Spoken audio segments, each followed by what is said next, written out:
In this series of videos, I'm going through the basic route I took to get into writing software for PC-based systems.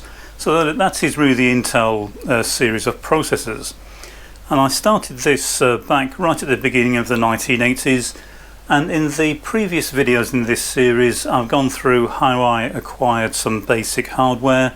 And I picked this up in the first half of the 1980s. This is not the actual hardware I had other than the motherboard, although even the motherboard is not the one I used at the time. I had two, and I recently repaired this one so I could make these videos.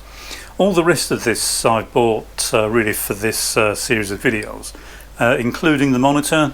I originally started with a 9-inch orange phosphor monitor, but I think within about 6 months I ended up with a green 12-inch monitor. So I'm kind of distilling probably a year and a half's activities here into a fairly short series of videos. But I spent a huge amount of time reverse engineering the hardware, trying to figure out which pieces went together, repairing them. So none of the bits and pieces I acquired at the time worked. That's why I ended up acquiring them. And the internet didn't exist. You couldn't just Google what bits the systems needed. Started off with a 5150 motherboard, and fairly soon after I ended up with a 5170, got that repaired and working. And then from there I was really just trying to figure out what boards I needed to make it work. Now at the moment I have a VGA card, an ISA card plugged into the motherboard, but I didn't have a VGA card to start with. I had an MDA card. It was a full-size card, about the same size as the card that we've got for the disk controller there. But it only supported text. It didn't support graphics at all. So it's very limited, but that's what I had at the time. But even then it was a huge step forward from what I'd used previously. Now the company I work for developed embedded computer systems. They had initially used the very early Intel devices, but they moved on to 68,000 devices, which I got to know fairly well, but never really used 68,000s that much in my own projects. And I wanted to get into working with these PCs, which at the time were very new. They weren't really in general circulation as they are these days. So just bear that in mind as we go through this. It's not really a case of trying to figure out how to make things compatible, because a lot of the things didn't exist at the time. So for example, this is a VGA monitor, but again, the monitor I had was a very basic monitor, didn't support VGA. Didn't have a colour monitor until I'd been using the systems for a couple of years.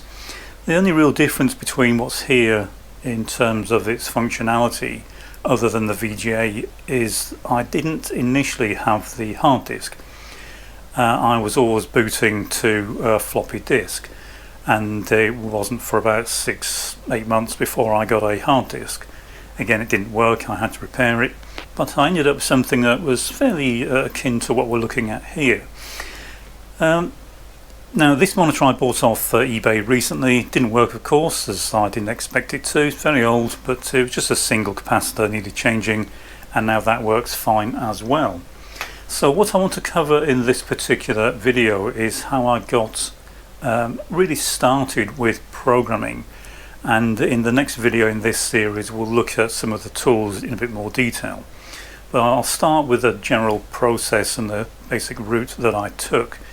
So I ended up with a system, if we ignore the hard disk, that would kind of boot up. I would get something on the screen, and that took me about 6 months of reverse engineering, repairing boards, before I got a 5170 that would show me anything at all. Then I just got the basic startup screen. Didn't have the CMOS built into the BIOS chips as this version does. I mentioned this in the previous video. That was done through a floppy disk that I managed to acquire. And again, if anyone is watching that was helping me at the time, huge thanks for the help and the equipment that was given to me. And the main thing is, once I'd got to the point where the system would start up, I couldn't obviously get any further than the basic startup screen because I didn't have any software. And as I said, it's not like these days when you can easily pick this stuff up. It was fairly rare at the time. So I happened to mention this to someone I work with, the same company I work for, and asked if he knew where I could get a copy of DOS for as low a price as possible. And I was extremely grateful when the next day he walked in and handed me this. This is the actual one, and it's a copy of DOS 3.2. So I was absolutely thrilled with that, took it home and spent the next, and it comes with huge manuals. There's real good manuals, bound manuals in the folders there, and of course it was fairly new at the time, so the discs were fine. That's one of the things to bear in mind here, that although this is all now fairly old equipment, at the time it was only a year or so old. It didn't work for various reasons, but repairing it was much easier in some ways than it is now, because it was brand new and it wasn't age that had killed it. It was just usually a component failure. So what I did is started booting to the DOS floppy disk, and so I didn't have a hard disk to start with, but in this video we'll kind of jump through to the point where I'll be booting to hard disk. I have installed DOS and various other programs on here to help speed these videos along, and I got to the point where I was booting into DOS, and the system was it had an 80286 processor. So one thing to bear in mind here, and it's kind of one of these things that is hard to get across, I didn't have to worry about compatibility or dealing with real mode and protected mode, because the protected mode for these processors didn't come in until the 80386, which didn't exist when I started doing this. So everything was in real mode, and the only real headache I had in trying to get the software and development tools to work was lack of RAM, and I'll come back to that in a later video. But the first thing I started doing was using the tools that were built into DOS, but they are very limited on these early versions of DOS. But we'll have a quick look at those now, and I'll try and demonstrate the general route I took, although bear in mind the route was fairly lengthy at the time. I was learning as I was going, and again, no internet, so it was a case of trying to figure things out as I went. So we'll boot this up, turn the monitor on.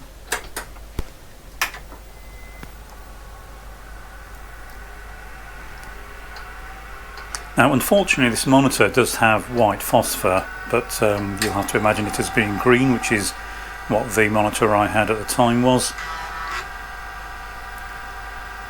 So as you can see, it's got the BIOS built-in, BIOS setup built in to the BIOS chips on this one, but I didn't have that. It just booted straight through to this prompt. So we now have DOS up and running. And with DOS, it really consists of three basic files. There are other files for utility programs, but essentially there were four parts in a DOS system. Three parts of them are on the disk that you install. So the first part is the BIOS chip itself, and DOS uses that fairly extensively to run various tasks. But a lot of things that you do in DOS you can do in more than one way. You can use a BIOS routine, or you can use a DOS routine, although a lot of the DOS routines are wrappers for the BIOS routines. There are then two hidden files that you either install onto the hard disk or are available on the boot disk if you're using a floppy disk itself. And that's if you use the format and the S parameter, and what you're really doing is making space or copying those hidden files to the floppy disk. And the two files that are hidden, one is for the general in-out. It's kind of a bridge between DOS and the hardware, and the other one is the DOS controller. It's there to provide a bridge between the DOS system and the hardware and DOS in-out system. And then you have the command com, which is just an application. And you can replace command com on the fly if you want to, and you can jump between different versions of command com. and all the command com does is it hooks into the keyboard data that you're feeding to the system. So every time you press a key, I do have a keyboard connected to this, by the way, so when you press the key, all that goes into command com and it decides what to do, whether it runs an internal command, shows an error message, runs an external file, or whatever command com is supposed to do based on its version. As I said, you can switch between them if you want to while the system's up and running. You don't need to reboot to change to a different version of command com, but normally that's what you would do. There's rarely reasons to switch between them unless you're doing development work. So those files work together to provide the operating system, and then the other files that you normally see as being part of DOS are there to provide the higher level functionality that you see. And a couple of those that I'll be showing here just very briefly. One's called Edlin, which is the editor I started using when I first started playing with software.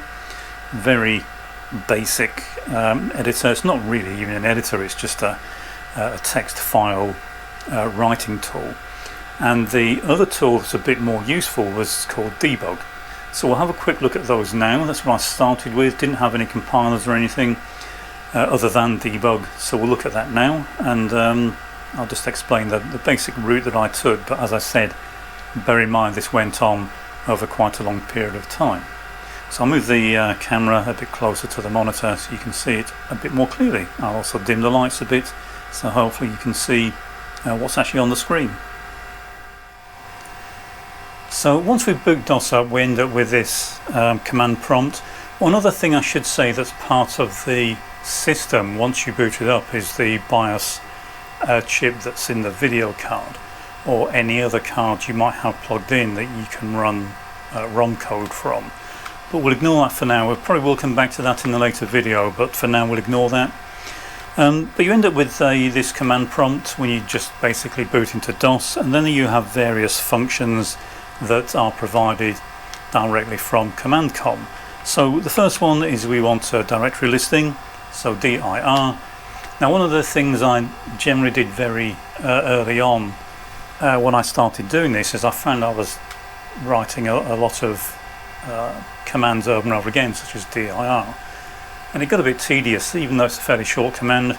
So I started writing batch files. Now in DOS, a batch file is just a simple script file. So if you're used to scripting languages, then it's just really a script file, and essentially you can put into it in a text form any command that you could type directly at the command line, and it will be run by DOS or executed by DOS in exactly the same way it would as if you typed it at the command line. But I started writing batch files to simplify and essentially abbreviate some of the commands. So for example, if I type D, then it's exactly the same as typing dir. If I wanted to do a list of certain types of file, for example, we'll change here to the DOS directory, and again if I type D, we'll get all the files showing. If I wanted to look at the executable files, I had DE, and that would just show me executable. If I want to look at object files, it was DO, assembly files DA. And it just saved a bit of typing, saved a bit of time. It's just me being a bit lazy, but it does make life a lot easier. And it's one of the things that, as you get into programming, it's something you do more and more. You essentially end up writing your own languages to a certain extent. So I got DOS up to this point. Now one of the things to bear in mind with these early versions of DOS is, as you can see here, although it says at the top it's directory of C/DOS, it doesn't show that at the command prompt, and that's something you need to bear in mind just to keep track of where you are within the structure of the hard disk. So I'll go back out and we'll have a quick look at the editor I used. This is something I used for probably 6 months or more, until I happened to mention to another friend that this is what I was doing, and he looked at me like I was crazy. But we'll get back to that in a few minutes. So Edlin is a very basic editor. So you'd run it by typing edlin, of course. The parameter that follows that, so the argument, is the name of the file you want to open. So in this case we're going to create one called test, and you end up with this star, which is the edlin prompt. And if we type L, it will list the program, but as you can see there's nothing there. But we can now insert lines, and so we'll enter a couple of lines. So you can see it does automatically give you line numbers, but they're not part of the text that you're entering. And then once you finish, you can pop back to the command prompt. We can save that file,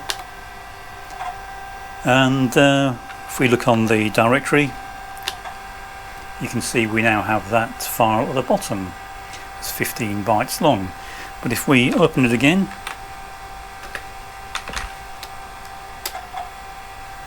this time if we list, you can see we have the text. So that's how I started writing program files. As you can see, it's very basic editor, and you couldn't even really edit the lines. You had to change the entire line. So for example, if I wanted to change line 1, I could enter 1 and it shows me the current text that's there. And if I want to change it, I can, but you had to type in the entire line. You couldn't really edit the line as such, but you could quit without changing if you wanted to.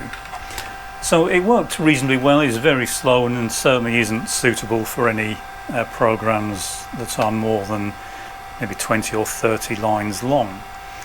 Now the other tool I mentioned, debug, is far more useful, and you can run programs from within debug.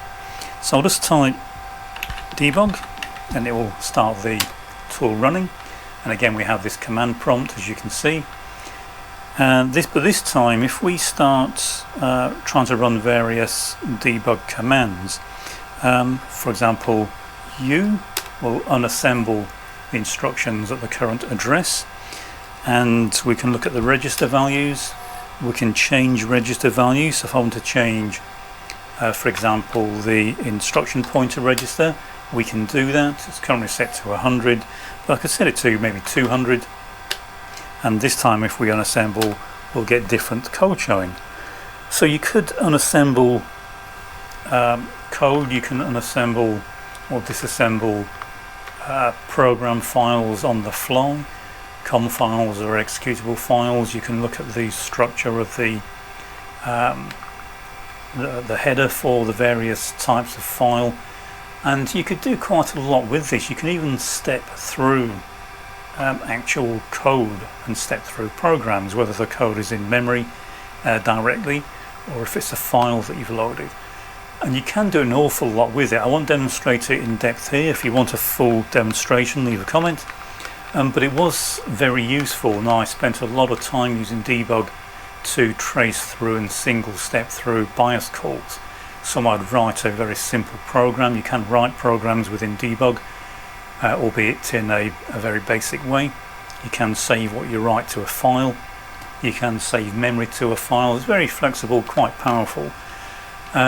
But it was very useful for tracing through various functions. And I would, for example, write a short program to generate an interrupt, which is really how a lot of commands in DOS are executed, and that's a software interrupt. And then I would execute that and single step through the resulting sequence of instructions.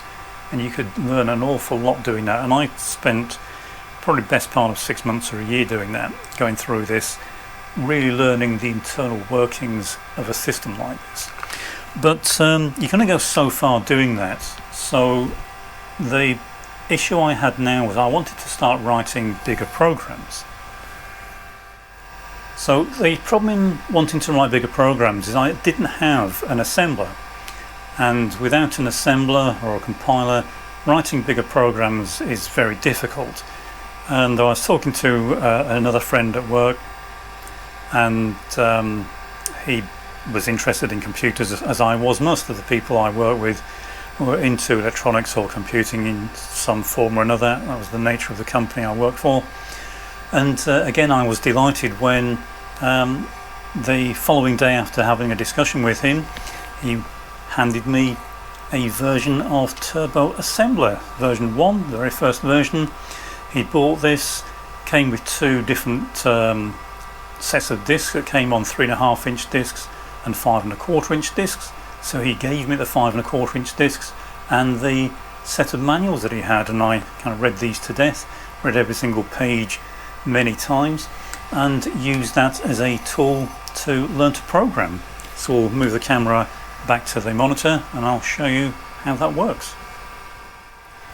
So if we look back at the directory listing for our C drive, you'll see I've installed various things here, and the folder we're interested in at the moment is the one that's called TASM, and that is the folder where you would normally install Turbo Assembler. That's what TASM is obviously short for. So we'll change to that folder, have a look in there, and you can see it consists of a number of files. Most of them are programs or executables. TASM is the actual assembler. Then we have a few other utility programs that are very useful and certainly were worth getting to know at the time. We have the T-Link program, which is used to link the various resource files together. So when you run the assembler, it of course assembles the files. It expects you to give it assembly language files in a certain format, and it will turn those into object files. Now, I had a discussion with someone that was leaving a comment on one of my videos some time ago, and he was correcting what I was saying that I was using the words compile incorrectly. I use the terms in a very specific way because of this route that I took. So for me, in the way I'll be using the terminology here is, if I assemble a file, it's usually an assembly language file, and that will result in object files, one or more object files depending on how many source files I have. If I use the term compile, then it's normally a high-level language that I'm compiling into an object file. So generally you don't compile directly to your executable, you go through intermediate files. And then we have linking, which is joining the object files we've created and joining those together to form the executable, or even joining in library files or resource files, and then that will spit out the executable or the COM file. You may even want to turn it into a library file, so it will be a library file that contains various functions that you've written. And that's something I did fairly extensively. I generated a lot of library files as I went to just keep everything tidy, because housekeeping on an old system like this is far more difficult than it is on a modern Windows system. So having things like library files makes far more sense on a system like this. And that's what the T-Link file you can see there was for. It was to handle and maintain library files. So they're the real tools that we use to what I call make or build an application. So build is the very top level, and it may be a combination of assembly, compiling and linking, and the result is normally a file you can execute, although as I say, sometimes it's just a library file.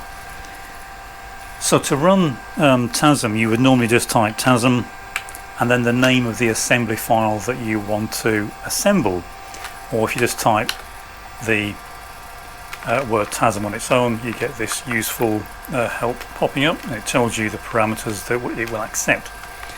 And this does vary from version to version, but one thing that you need to be aware of if you do something like this is the versions of certain files were specific to the versions of certain linkers and compilers. So if we again look at the files in this folder, the T-Link, for example, is very specific to this version of TASM, and I'll show you what happens if you get the versions wrong. So if I pop out of this and we'll look at a program that wrote, in fact I didn't write it, it's one that I entered from a book by Peter Norton several years after I started doing this. and it was an application called Disk Patch, and it was, as the name probably suggests, it was used to play with disk contents. So if we change to that directory, then you can see it consists of a number of files, all assembly language files, and apart from the ones that are there specifically for housekeeping and helping us build the application. But the application itself is the Disk Patch application. I'll put a floppy disk into drive A here. Can't see it, but I'll just put a floppy disk in there. And we'll run this just so you can see what it does.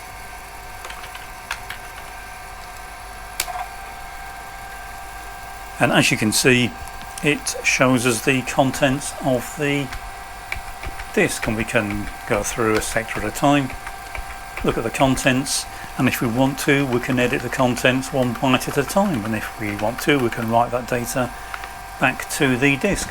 Now I did modify this so it would work with hard drives. The version here won't work on this particular machine, but I will explain why that is when we switch to the 486. But I did have to modify it so it would work, not so much with the 486 but with the hard drive that I had on the 486. But the older version would have worked with the hard drive we have here, which is just a 30 megabyte drive. So this is the application. It's not particularly big, but it is a very nice application because it does include a lot of different aspects of writing applications. So what we have here are mainly assembly files, and there are a couple of housekeeping files that are there to help us assemble and compile and link the program. And the first one is makefile, and that contains all the information that we need for determining which particular files we might want to reassemble.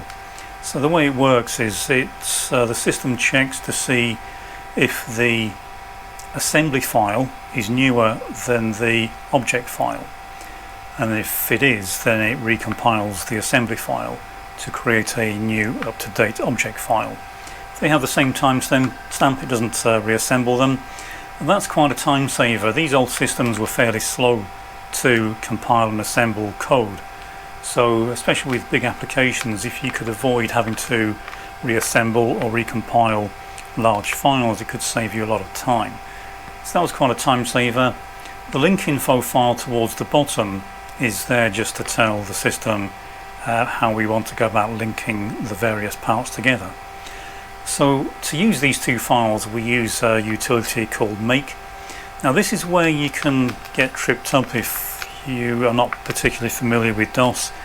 So if I try and type make, which is the utility we would normally use for putting all this together, you can do it manually by the way, but it's a bit tedious typing in the very long command lines each time you want to link a number of files together.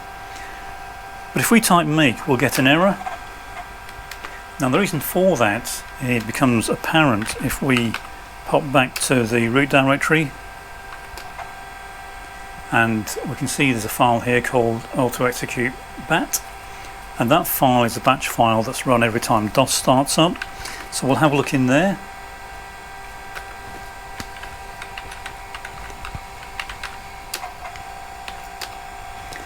And the line we're interested in here, not much in there, but the line we're interested in is the top one that begins with path equals, and that's just telling DOS which directories to search in if it finds, or if we enter a command that it doesn't recognize, in which case it will search for a matching file of the same name, and it will try and execute that. But notice here that we've got firstly the DOS directory, then one called tc/bin, and then one called c/td, and TASM is the one at the end. And the version of make we want to use is the one that's in the TASM subdirectory. But if we look in the one that starts c/tc,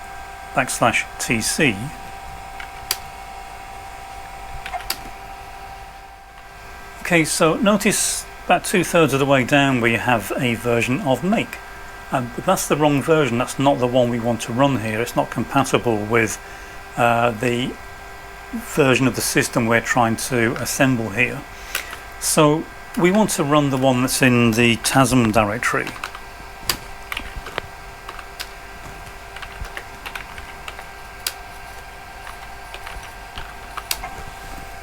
So we want to run that one about halfway down, and to do that it's very straightforward. We'll go back to our working directory.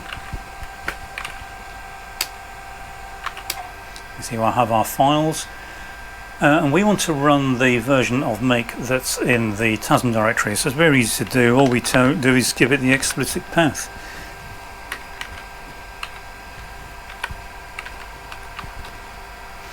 And then we tell it which particular file we want to run. In this case it will automatically look for make file, so we can just type that in directly, and notice now it's going through and it's assembling each of our files in turn, and then at the end it will link them. One thing here, you can probably hear the hard disk chunking away there, and it's fairly slow. And it's also fairly wearing on the hard disk, especially if you have large applications. This could take an hour to compile and be a lot of wear and tear on your hard disk. So to speed this up now, if you just change one file, for example, then it would be quicker, because it would only assemble or reassemble that particular file and then relink it. So if we now look in that directory, for example, we have the object files that we've just created at the bottom. I'll get rid of those. You'll see why shortly. So we've now got rid of those. We've just got our source files back. One of the tools that became available in DOS fairly early on, and was very useful, one I used quite extensively, was the virtual drive application. It was a utility that you could use an element or a part of your RAM as a virtual hard disk. It's very akin to a modern solid state drive. So I think solid state drives are very modern, but you could get something that was pretty much equivalent to that here. So the way it works is you typed a particular command into your config sys file. Config sys is another file that's used during DOS boot up, and it's used to load device drivers and that sort of thing. And one of those that you could run is one that was called RAM disk. Had various names depending on the version of DOS that you used, but the one we will use here is called RAM disk, and it's a sys file that resides in the DOS directory. And all we have to do, go back to the root, and we'll edit the config sys file.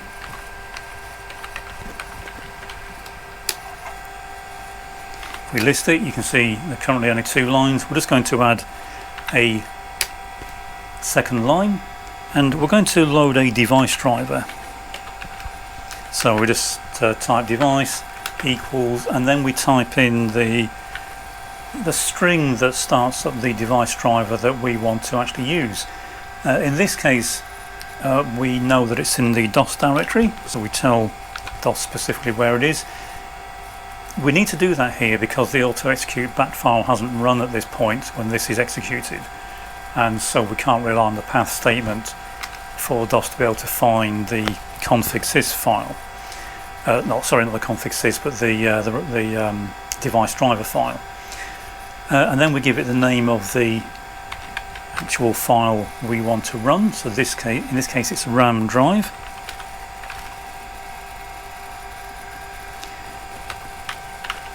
And then we give it the parameters that we want to use. So this is the size of the drive, the size of the segments, the number of segments, that sort of thing. So in our case we're going to type 256, 128 and 128. You can also use other parameters if you have extended RAM fitted, which I don't here. That's something I'll come back to in the next video.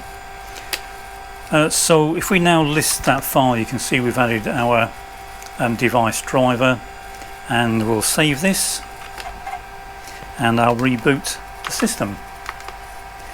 and in this case it should load that as a second, what amounts to a pseudo second drive. Okay, I've got a disk in the drive there, just take that out. You can see there it loading the device driver, but now if we look, we actually have a second hard disk, and we don't of course have one physically attached. But you can see there's nothing in it, completely empty, but it's a valid hard disk, and it's seen by DOS as exactly the same as a physical hard disk. So we can now use that as a virtual drive to save a lot of hard disk thrashing. But to make life a bit easier, we can go one step further, and we can add a line to our auto execute bat file. So again, if we list the files that are in our root directory, notice there's one here called dskdisk.bat, and that is, I'll show you what's in there.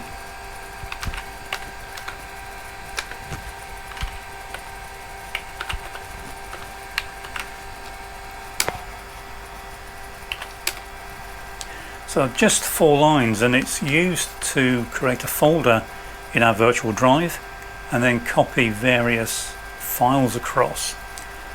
And in this case it's copying our working directory files, it's copying TASM, and it's copying the correct version of the make utility. So what we want to do is run that batch file. We can either do it from here, the command line, or we can add that batch file to our auto execute batch file. You can nest the batch files.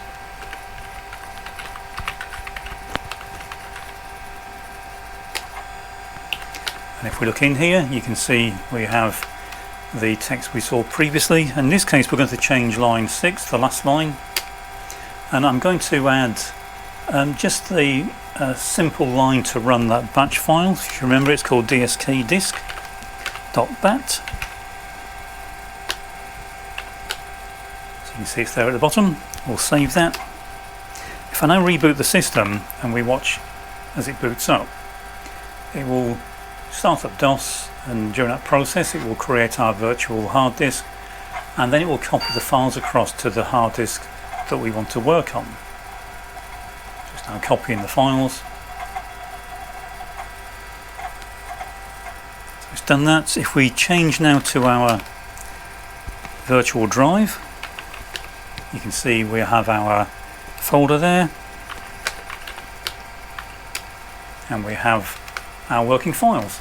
So these are obviously copies of the working files. So another advantage was that you were working on copies, so if you made a mistake you can just reboot the system and get back exactly what you started with.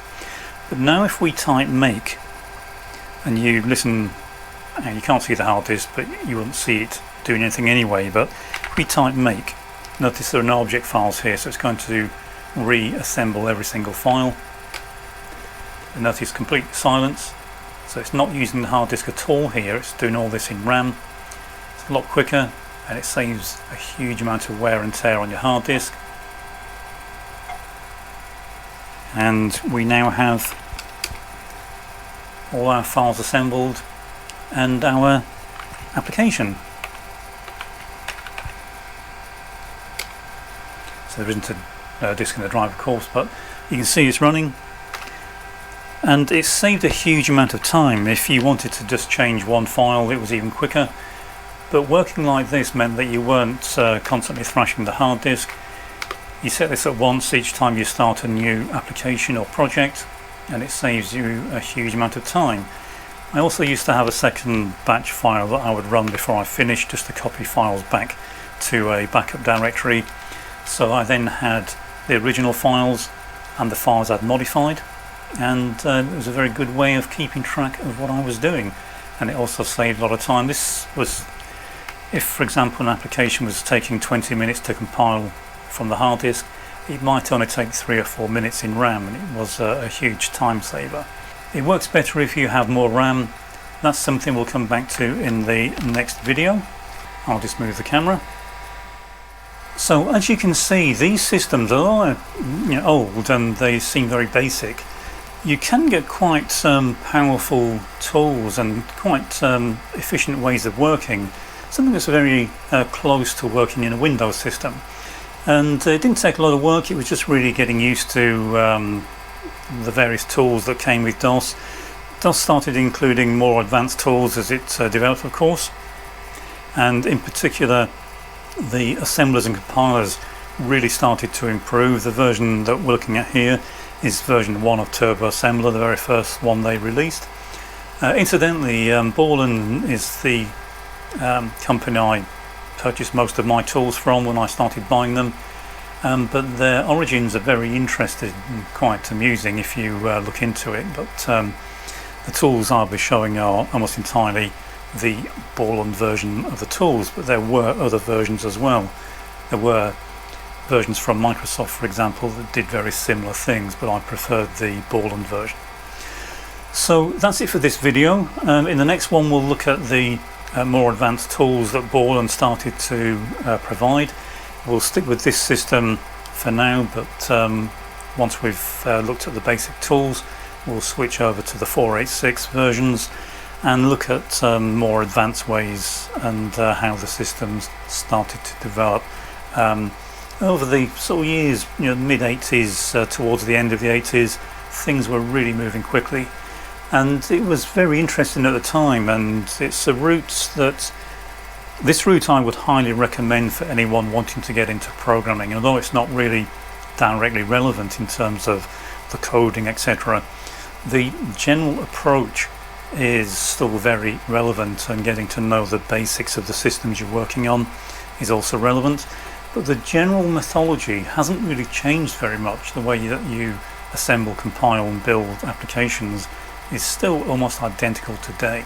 Even if you're using FPGAs, you still do something very similar to what we've been doing here, just with much more advanced tools. If there's anything in particular you want me to cover, by the way, while we're doing this, then please leave a comment. And hopefully you're not finding these too boring. Obviously I'm just talking all the time rather than showing you anything in particular, so if you're not interested, then please feel free to skip these videos. But as I say, if there's anything in particular you want me to cover in more detail, then please leave a comment. And as I say, in the next video we'll look at some of the more advanced tools that were available within this DOS environment for making more advanced applications.